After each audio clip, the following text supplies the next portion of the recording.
बिस्मिल्लाहिर्रहमानिर्रहीम। बेटी की शादी से पहले 3 बातों का ख्याल रखें। अपनी बेटी की शादी करने से पहले इन 3 बातों का खास तौर पर ध्यान रखिएगा। नंबर 1, जिस घर में आप अपनी बेटी की शादी करना चाह रहे हैं, आप ये लाजमी देखिएगा कि उस घर के फैसले मर्द करता है या औरत करती है। और अगर उस घर के फैसले औरत करती है तो कभी भी अपनी बेटी की शादी उस घर में मत करना।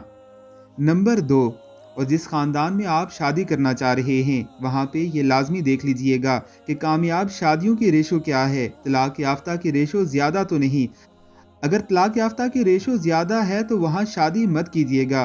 और तीसरी बात जो लाजमी आप ध्यान में रखिएगा कि जिस ख़ानदान में आप शादी करना चाह रहे हैं वहाँ पर औरतों की इज्जत की जाती है या नहीं। इन तीनों बातों का ख़ास तौर पर ध्यान रखिएगा, क्योंकि बेटियाँ बहुत नाजुक और अनमोल होती हैं।